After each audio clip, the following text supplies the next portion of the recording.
Muy buenas tardes, bienvenidos a Una Mirada al Día. Soy Luciano Reboredo y cuento con la compañía de la conducción de Ángel Delgado. Este programa, como se sabe, es producido por la Coordinadora Republicana junto a laabeja.p. Muy buenas tardes, Ángel. Muy buenas tardes, Luciano, muy buenas tardes, amigos todos. Eh, Como siempre, para analizar lo acontecido en las últimas 24 horas, que manteniendo el ritmo de la semana, sigue pues aportando un conjunto de elementos para tratar de entender el difícil momento que vive todo el país. Adelante, Luciano. Ángel, hay un tema que de alguna manera no solamente es de las últimas 24 horas, sino que ya venimos arrastrándolo desde hace tal vez semanas, y es cierta desidia, cierto entrampamiento que estamos notando en el Congreso de la República. Si bien en varias oportunidades hemos expresado nuestro respaldo al Congreso como el último reducto que hay que defender de la democracia, por lo que implica el Congreso como institución, como poder del Estado, en la actual situación de crisis, en la actual situación en que el Ejecutivo ha sido tomado de la forma en que, bueno, ya todos los días comentamos este asunto, hemos varias veces resaltado la importancia de proteger al Congreso de la República. Sin embargo, de un tiempo a esta parte hay una cierta inoperancia, una debilidad, una desidia, repito, en el Congreso. No se están dando los pasos que se deben dar. Incluso algunos medios también han salido el día de hoy con una crítica dura al Congreso de la República. Vemos la portada de Expreso, que le ha colocado el sombrero chotano al Congreso de la República y titula Congreso cómplice. No, las comisiones no están funcionando como debieran. La subcomisión de acusaciones constitucionales no ha tomado el encargo que tenía de la comisión anterior, no se ha establecido una continuidad de manera adecuada. Se habla de que viene en marcha una nueva moción de vacancia, pero no está nada claro.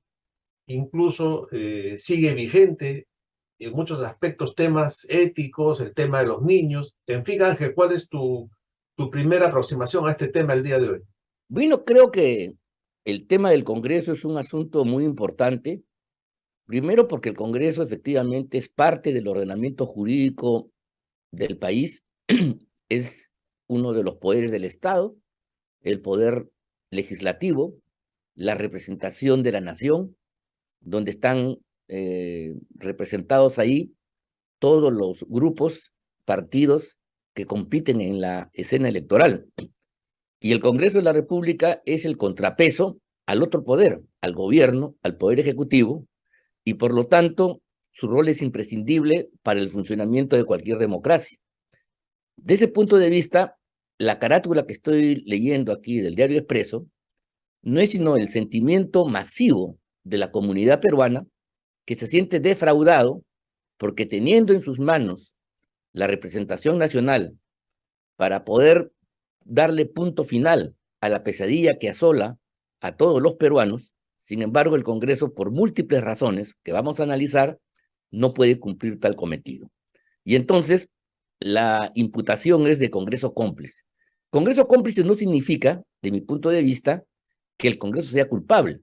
La culpabilidad de lo que nos está pasando al país es sin duda del gobierno, porque es el gobierno el que concentra las funciones principales para resolver la crisis y poder darle solución a los problemas de la gente.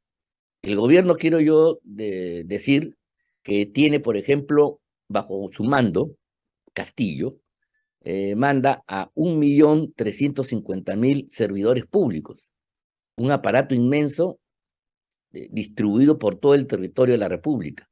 Esa es la administración pública, bajo la jefatura del jefe de Estado, que también el Perú es jefe de gobierno.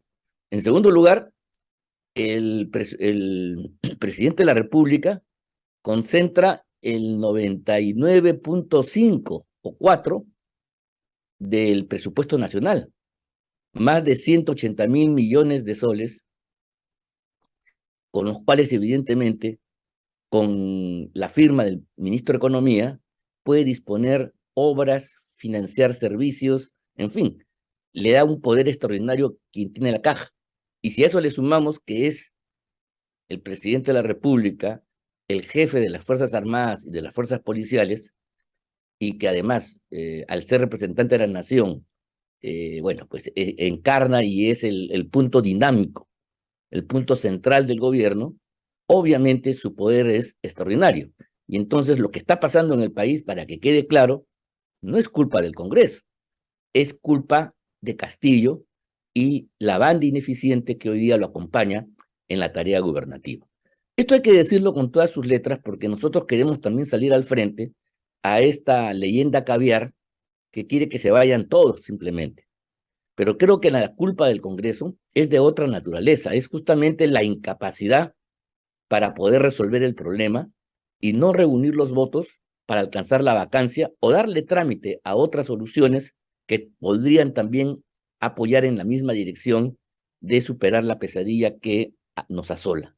Esa es la responsabilidad.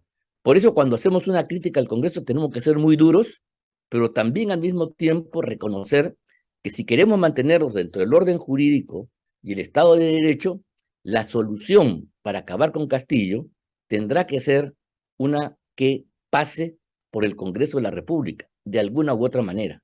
No se puede prescindir de eso, repito, si es que queremos mantenernos en el marco de lo que dice la Constitución. Cualquier otra salida, golpe militar, azonada callejera, en fin, y otras que se les puede imaginar a ustedes, no son salidas constitucionales y pueden tener, como creo que yo, otros precios muy altos que los peruanos pagaríamos casi de inmediato y además podría comprometer el futuro porque es una aventura totalmente incierta. Entonces, es el Congreso de la República, así no nos guste, la instancia que tiene que ver con la salida de Castillo y lamentablemente, como tú lo has dicho y como lo dice la prensa y como lo dice la opinión pública, el Congreso se comporta de modo cómplice porque no quiere, pues, o no puede, para el efecto hacer lo mismo, resolver este problema. Y esto es lo que nos llama la atención a todos y como tú decías, el tema ahora de buscar los votos para la nueva vacancia es un camino incierto, lento, no se sabe y no hay muchas esperanzas para ello, ¿no? Ahora también, Ángel, la gente nota, y eso se puede percibir, que hay una cierta frivolidad en el Congreso, ¿no? Que los congresistas están dedicados a otros asuntos de índole a veces personal, a promover cuestiones propias, claro, de sus intereses políticos particulares y sus regiones, lo cual es muy lícito y muy importante también. Sin embargo, estas cosas que pueden ser importantes dejan de lado lo urgente, lo Lo principal.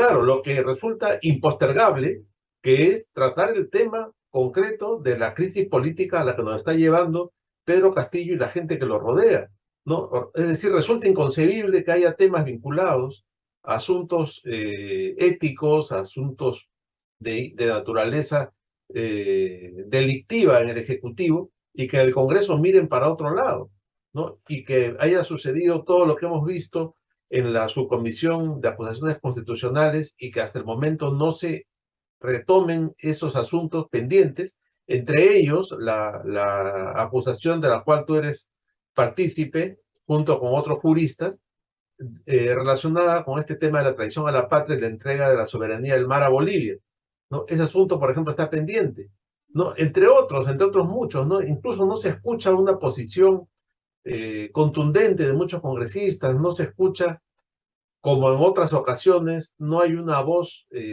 autorizada, una voz contundente, fuerte de algún congresista que lidere una posición de oposición al gobierno. Yo no identifico a un congresista como el líder de una oposición al Parlamento. Yo no sé si tú lo ves, yo no lo veo, francamente. No para nada. Y eso significa que la gente no mira con confianza al Congreso. En una crisis política, digamos, el rechazo que se tiene contra una posición, contra una política y contra un liderazgo implica necesariamente la constitución en paralelo de un poder alternativo, un nuevo consenso, una nueva política y un nuevo liderazgo. En ese momento se produce una crisis, ¿no? Que tiene sus etapas, su desarrollo, pero digamos, el proceso político está orientado y la gente tiene y confía en uno de los polos de la contradicción. Pero lo que está sucediendo en el país es que el rechazo generalizado contra Pedro Castillo, al no encontrar un liderazgo alternativo, y aquí hablo en general del Congreso de la República, para ya no identificar a uno u otro personaje, tampoco hay un partido político que tenga pues el respaldo popular importante que pudiera encarnar esa carencia de búsqueda de liderazgo y de búsqueda de alternativa.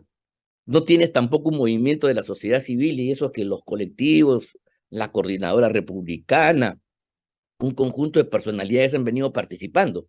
Pero hay que reconocer que a todos les falta, digamos, una capacidad de proyectarse en universal, o sea, para todos, y entonces significar una alternativa. El día que tú constituyas una alternativa en la conciencia del pueblo, en el corazón del pueblo, en ese momento la crisis se desarrolla por ciertos carriles que van a desembocar en una solución que puede ser positiva, porque la gente sabrá que la caída de Castillo, y va a haber argumentos para desearla con confianza, va a tener un desenlace positivo, porque lo que viene en liderazgo, en consenso político y en políticas públicas es sustantivamente mejor. Pero si no tenemos eso, mira tú, entonces lo que hay es una sensación de vacío, frustración, y ese es el ánimo que se explica. Y por eso es que el Congreso recoge una votación altísima de rechazo. Creo que hasta por algunos puntos supera a Pedro Castillo. Sí, sí, es verdad. Uno no lo entiende si es que no hacemos este tipo de análisis, si es que no llegamos al fondo. Porque la verdad es que el Congreso de la República, hay que decirlo con todas sus letras, amigos que lo están escuchando, no es un ente que gobierna, no es un ente que tiene que hacer políticas públicas, no hace obras, no presta servicios, ni siquiera da autorizaciones como hacen las municipalidades para construir, para demoler, para llevar adelante alguna obra pública. El Congreso tiene otra función incomprendida, es la de controlar, fiscalizar y eventualmente expresar la voluntad popular en algunas leyes. En este campo el Congreso tampoco ha destacado.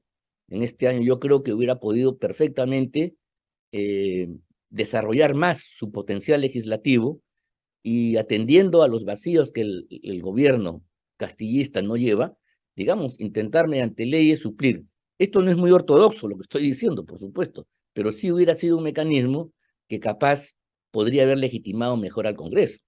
Siempre lo digo, lo voy a volver a decir, creo que lo he dicho acá, pero lo repito, esta bendita ley que fue anunciada por la señora Fujimori, que causó un respaldo masivo de todos, de entregar el canon directamente a las poblaciones del entorno en lugar de mediarla a través de gobiernos locales y regionales que se llevan la plata a otra parte, hubiera sido una norma positiva que le hubiera permitido a los directivos del Congreso y a las bancadas pasearse por el territorio nacional como lo hace Pedro Castillo para anunciar estas obras, para, en fin, implementar estas medidas, ¿no? Obligando al Congreso, obligando al Poder Ejecutivo a que cumpla estos mandatos. Y entonces ahí la disputa ya no es contra un Castillo que no me gusta o que tiene ideas comunistas solamente, sino es un Castillo inoperante frente a las cosas positivas que hace el Congreso. ¿Qué te quiero decir con esto? Que el Congreso tiene en sus barajas otras posibilidades, tiene en lisa mecanismos, pero la verdad es que la torpeza, en fin, torpeza, negligencia, ceguera, que tiene que ver mucho con la inmadurez, con la falta de preparación, con la Ay, no constitución de una experiencia parlamentaria lo suficientemente hábil, entonces hace que el Congreso sea pues una fuente que replica el rechazo que tiene la sociedad Castillo. Es una especie de ámbito, de espacio, donde la cólera ciudadana se refleja a través de los voceros, a través de los discursos congresistas. Pero la gente se cansa del discurso. Nosotros no por tanto machacar, producimos un cambio a la realidad. Y el Congreso está hecho justamente para que haga una suerte de desfleme, la gente se desahogue, diga sus cosas, pero no necesariamente cambia. Porque claro, no, el Congreso no puede bajo ningún concepto plantear una solución de manera abrupta. El Congreso tiene que manejarse también por las reglas que establece la Constitución. Y eso es lo que está pasando. Por eso es muy lamentable que el Congreso también tenga un rechazo, y creo que esta primera plana del Diario Expreso está pues sintetizando el sentimiento crítico que tenemos todos nosotros frente a él. Ahora, Ángel, la gente siente, yo hablo con la gente en la calle, qué sé yo, y se percibe un desánimo y un desamparo. Este desamparo responde a una situación política que yo creo que no se ha dado nunca antes, ¿no? Porque por un lado está este asunto del Congreso de la República, que no está a la altura de circunstancias por las razones que tú has expuesto ya claramente, la inexperiencia, la falta de manejo político, esta desidia que estamos comentando, porque es un Congreso además conformado de una manera eh, tal que la mayoría no tiene experiencia, la mayoría no sabe cómo es el manejo parlamentario y muchos son congresistas nuevos sin ninguna trayectoria. Por otro lado, los grandes partidos democráticos como el PPC, como el APRA, están desarticulados y más bien preocupados de volver a su registro del cual ha sido, el cual lo han perdido en las últimas elecciones, ¿no? Entonces, hay un liderazgo por ahí aislado, aparecen algunos, pero no hay grandes partidos de oposición. Y quienes podrían tomar este liderazgo, que podría ser, por ejemplo, nuestro amigo López Aliaga, está dedicado a una campaña municipal que tampoco prende. A la gente no le interesa el tema municipal porque está más preocupada en ver la situación económica, en ver el tema de la corrupción en el Ejecutivo. Entonces el tema municipal no está aprendiendo y Rafael López Aliaga está perdiendo su oportunidad que ha podido tener de encabezar esta oposición. Y por otro lado, la otra fuerza importante que tiene Keiko Fujimori en sus manos también guarda silencio, ¿no? Que yo no sé si sería bueno que hable o no hable, pero ella también está desaparecida, como que ha dejado el terreno libre. ¿Y qué nos queda? Un Acuña que tiene gente en el Congreso, una bancada importante, y que él dice que ya optó por la vacancia, pero en él nunca se puede confiar del todo. Ahí está un general Quiabra que es intermitente, ¿no? Porque guarda silencio y de pronto aparece con un discurso muy inflamado, muy fuerte. Entonces la gente siente ese desamparo y se da una situación, yo repito, inédita, ¿no? En que hay un gobierno corrupto que nadie lo quiere y bueno, tiene cierto respaldo en algunas zonas del país y por otro lado, como que no existe la oposición, a pesar de que una oposición sólida, con liderazgo, inteligente, tendría un inmediato respaldo de amplísimos sectores de la sociedad, ¿no? Entonces yo creo que esta situación en que estamos huérfanos de un liderazgo, huérfanos de partidos, huérfanos de organización, nos lleva a esta situación tan lamentable que, claro, el Congreso, como parte de la estructura del Estado, como un poder del Estado, es el que se lleva todas las tintas, ¿no? Y es el que tiene la mayor responsabilidad. Pero en general, de alguna manera, somos culpables todos, ¿no? La sociedad civil, la incapacidad de organizarnos Claro. adecuadamente, la ausencia de partidos políticos, una crisis moral, social, una anomia política tremenda, ¿no? Claro, eso es lo que tú has dicho. Es una crisis de liderazgo que resume todo eso y hace que la gente, en lugar de entregar su confianza a algo positivo, a algo en cual creer, no tenga, se sienta huérfano y en ese vacío cunde la desesperanza. En esos vacíos, digamos, se alientan liderazgos radicales de extrema izquierda o también los fascismos históricos en Europa, en la culta Europa, en Alemania, la Alemania de Wagner, la Alemania de Goethe, y en la Italia del Renacimiento, la Italia de Miguel Ángel, de Rafael y compañía, produjo dos expresiones brutales que no son más que la enfermedad social de desesperanza que tuvieron ambos países luego de la experiencia frustrada de la Primera Guerra Mundial. Entonces, esto puede pasar, ¿no? Yo quiero recordar que en la época de los militares, la salida del gobierno militar, un gobierno fuerte, y el gobierno Fujimori, que también eran gobiernos fuertes, más fuertes que Castillo, sin embargo, las fuerzas de la oposición estaban replegadas en un mundo sindical todavía vertebrado y todavía arrogante y con capacidad de desafío. Y entonces apenas empezaron las políticas sociales, las políticas gubernamentales a deteriorar el costo de vida, hubo una respuesta sindical masiva. Y los partidos democráticos estuvieron siempre en oposición. El APRA permanentemente hacía sus mítines de la fraternidad en medio de un rechazo y un aislamiento por parte de Velasco, que era el aladid de la revolución. Y esto se mantuvo. O sea, digamos, quienes querían hacer oposición tenían en los partidos políticos de entonces, en Acción Popular, en el PPC también, ¿por qué no decirlo? Y en el APRA, en el Partido Aprista, referentes. Y por eso es que cuando cae finalmente el gobierno militar y se da la transición, son los partidos políticos los que rápidamente ocupan su espacio. ¿Con quién? Con Aya de la Torre primero, liderando la Asamblea Constituyente, que es el puente para salir de la dictadura hacia la democracia, y luego con Fernando Belaúnde, que culmina la transición, ganando ampliamente las elecciones generales del año 80. Esa situación actualmente no se ha producido, ¿te das cuenta? Y es entonces terrible porque en este empate catastrófico, como lo he llamado, en esta traba que no tiene visos de solución, también se pierden las esperanzas y también la gente ve pues un vacío. Y entonces esta imputación, Congreso cómplice, resulta más que explicable. Y el Congreso, como tú dices, no hace mucho para poder remontar eso. Repito, el tema de las firmas es importante para tener los votos, pero también hay que recordar que el Congreso, por ejemplo, no ha sido capaz, ¿no?, de darle el peso a la institución correspondiente. Hoy hay que lamentarse, más que nunca, porque hay que aprender de lo que ha sucedido para entender lo que hoy sucede, es lo siguiente. Aquí se frivolizó, se jugó con la vacancia, se presentaron vacancias que no tenían ni pies ni cabeza. Y eso hace hoy día que ni siquiera, por ejemplo, hoy, en que están dadas todas las condiciones, se quiera presentar la vacancia porque se teme que falten los votos para alcanzarla y se genere una nueva frustración. Así es, Y sí. no, si esta fuera la primera vacancia, ya se hubiera presentado. No importa que se hubiera alcanzado los 87, pero si tú llegabas a 80, dabas un campanazo y cualquier otra cosa más era avanzar a partir de eso. Hoy, digamos, la gente tiene miedo de usar una herramienta, como tiene miedo de usar la herramienta de poner punto final al primerato de Torres, ¿no? Permitiendo que un gabinete infame siga. ¿Por qué? Porque aparecen cuidando. Pero la verdad es que en este momento el Congreso debería tener cartas y un poco precipitar más una tensión, porque que caiga el gabinete Torres también va a provocar en el lado gubernamental un reacomodo de piezas que no es sencillo.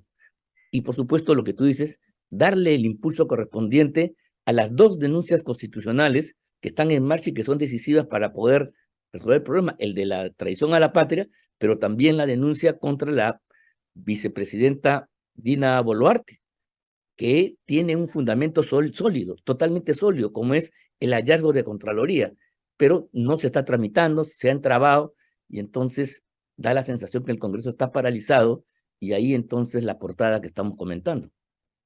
Bueno, vamos a ver si esta presión mediática, si estas portadas se multiplican y si la gente también presiona un poco al Congreso de la República para que retome su obligación, porque es su obligación, Ángel. Es su obligación, pues. Es su No le queda obligación. otra cosa que hacerlo.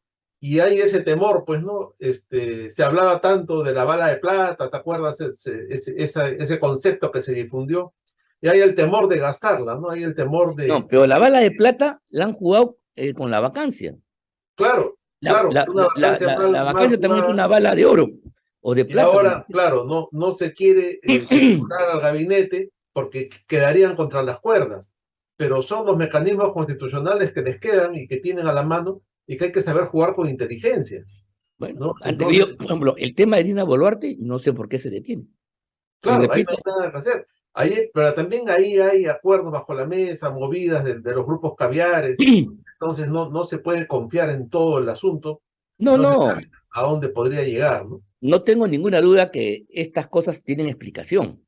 Y la explicación es la debilidad de las fuerzas democráticas, es la presencia de elementos que conspiran con el gobierno, sin duda alguna. No tengo, o sea, eso hay explicación, Claro, pero también hay falta de fortaleza, decisión, convicción. ¿Por qué? Porque en el fondo, y esto es algo que lo hemos dicho, el Congreso no quiere irse, el Congreso no quiere llevar la crisis a una situación tal en que la caída de Castillo termine arrastrándola. Y la verdad claro. es que esa es una posibilidad bien posible. En una pelea, finalmente, pues, a veces para poder derrotar al adversario es necesario sacrificios. Así es el ajedrez. Entonces, ninguna pelea se desarrolla con tu lado invicto, incólume, no.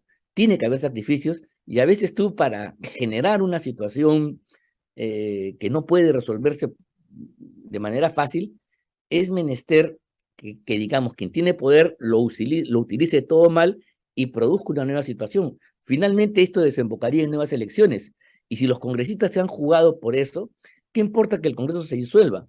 Porque habrá nuevas elecciones y esos congresistas tendrán el reconocimiento de la ciudadanía y volverán al curul, pero exaltados, perdón, ensalzados y con una aureola de compromiso cumplido mucho mayor, y les haría bien, ¿te das cuenta?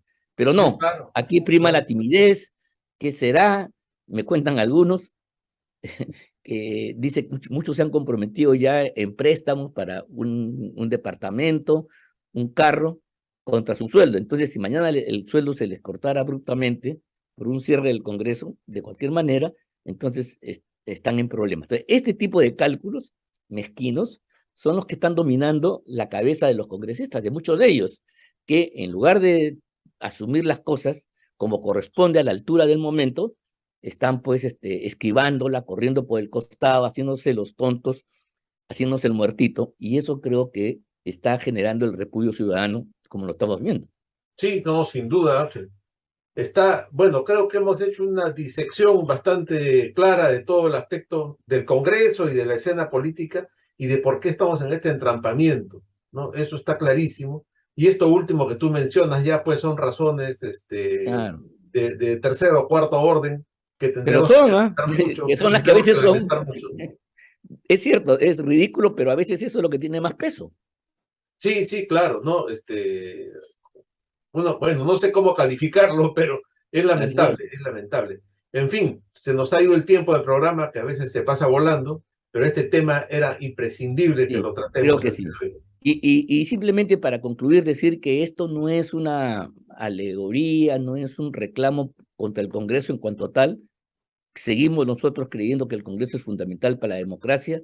Seguimos creyendo que esta crítica tiene que hacer reflexionar a los congresistas de modo tal que ante las evidencias de corrupción y de prácticamente destrucción del país, vayan asumiendo su responsabilidad.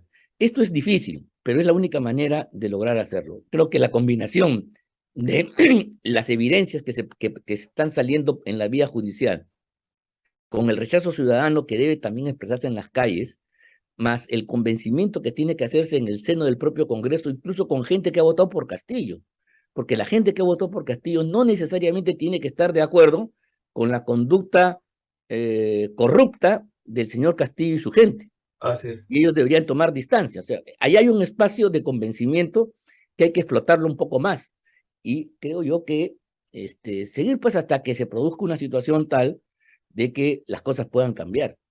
Ese es el camino largo, lento, tortuoso, a veces incomprendido la democracia, pero tenemos que insistir. Lo que pasa es que los actores, al no tener la fineza, al no ser jugadores afiatados, no dan los pasos, o juegan mal, juegan el costado, no están enrumbados, y entonces tenemos la situación lamentable que estamos comentando. Así es, lamentable. Esa palabra resume toda la situación de la política peruana en este momento. Ángel, nos despedimos hasta el día de mañana. Igual modo, hasta el día de mañana, muchas gracias a todos amigos y muy buenas tardes. Buenas tardes.